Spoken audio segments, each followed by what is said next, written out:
Okay.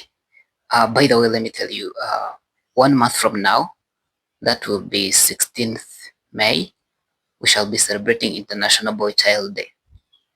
Yeah, most people don't know about that, but that's why I'm very much excited about this. So, getting back to the initial question of male privilege and male dominancy, it leaves me wondering because when you talk about male privilege and talk about male dominancy, I don't see it. I don't see it anywhere.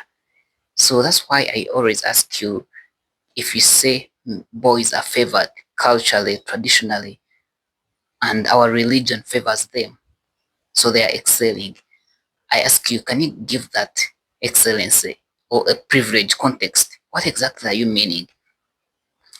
Because the numbers disprove you, they prove you wrong. When you tell me young boys and men are excelling, what excellence are you talking about? Which privileges are you having? Where exactly are they dominating? We have over 75% of suicides are young men.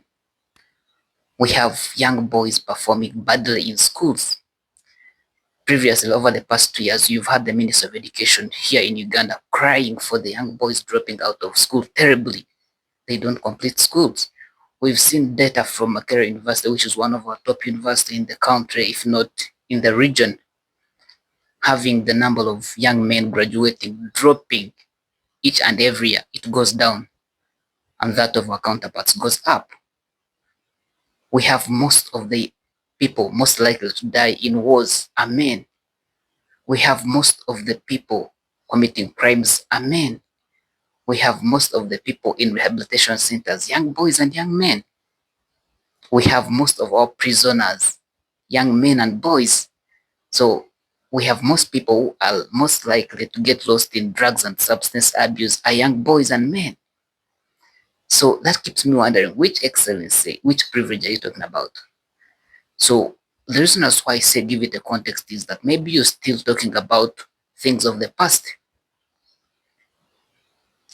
So that's why I say that I think we need to review and upgrade and update our arguments when it comes to male dominance and male privilege, because things have really, really changed.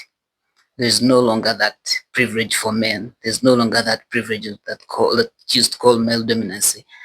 One thing I had you say, I had you talk about land. You gave an example where like men share land and given land, large chunks of land, and girls are left behind when it comes to land ownership.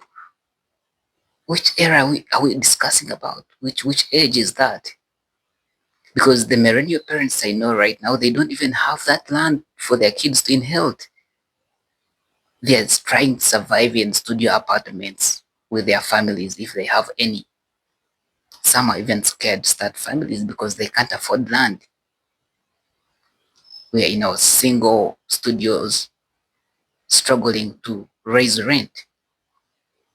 So which land are you talking about that men are sharing and are having large chunks of land, and their counterparts are not able to own land? Apparently, very many women own land. I know most of them that do own that. So that's why I say that we need to upgrade and revise our arguments when it comes to male privilege and male dominancy, because we are no longer in the past. These are no longer things of the past. So we have to come up and address the issues that these young boys are facing. There are quite many. They need to know that we see them. There are a lot of struggles. My friend, there's no longer land for your kids to inherit. A plot of land in Kororo here in Uganda is 10 times more expensive than a property in California, which is almost 10 times bigger economy than our entire country. So a young person like me, a millennial, a Gen Z, or the generations below us cannot afford that land. So there's no more anything like privilege. If at all I see our sisters, I'm very happy that they have come up, they're actually taking over spaces, which is good. But where are these young boys? They have taken a back seat.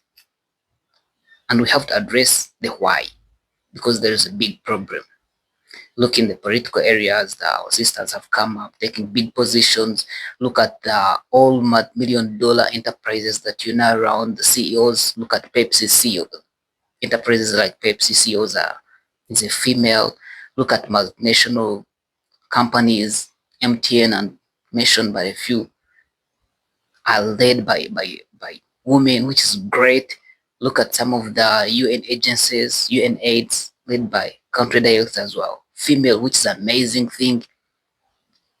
So I think we have to stop this idea of a certain gender is still privileged. Therefore, we don't need to talk about their issues that they are facing. There is a need for us to come up and address these issues. Otherwise, we are losing quite a number of young boys. And if we lose a man in society, then the entire society decays. A lot happens. Quite a number of young boys that are in prisons are boys that have come from families where they don't have male role models. They don't have a father. They don't have a dad. If you do an interview or a research in young boys in prisons, most of them never had a dad growing up. If you ask guys that are lost in substance abuse, most of them never had a dad, never had a male role model to look up to. So these are the things we have to touch on. I saw a report by Professor Galway where he was saying that about 50% of young men aged from 25 to 30 have never asked a girl out on a date. About 35% of men 30 years to 40 years are not interested in marriage, are not interested in mating anymore because they don't afford it. There is another problem of socio-economic dynamics that also have to be addressed. Some things are psychological facts. Let me tell you one. For example, women are date socio-economically horizontally upwards, whereas boys or men mate socio-economically horizontal downwards. What does that mean?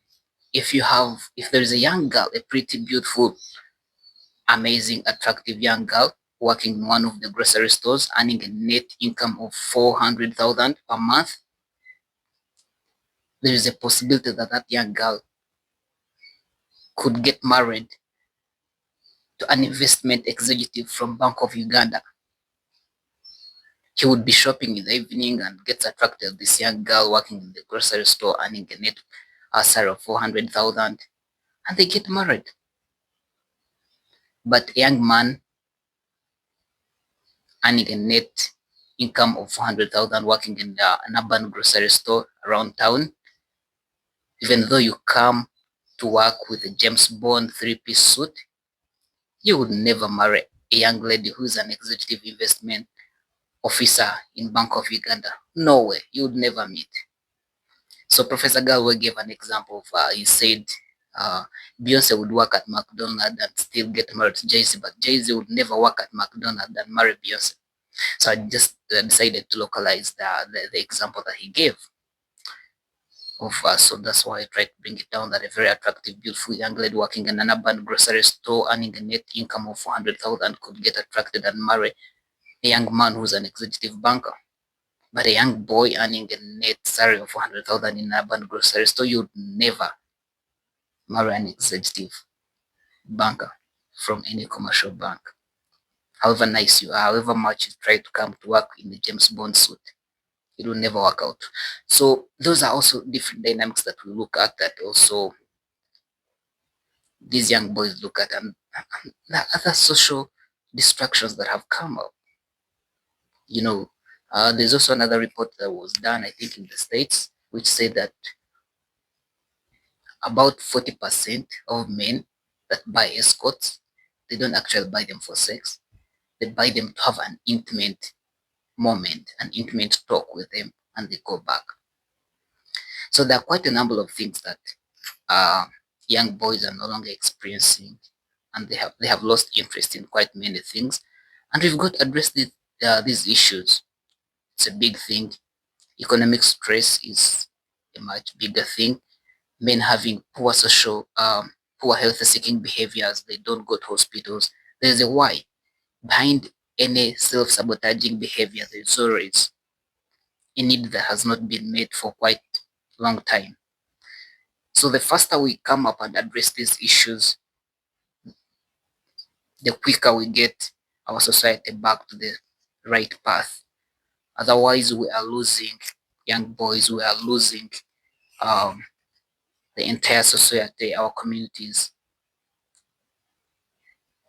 just straight our eyes. So, wherever those who are watching us, wherever you are, please, if you can, join the commemoration of the International Boy Child Day on 16th May.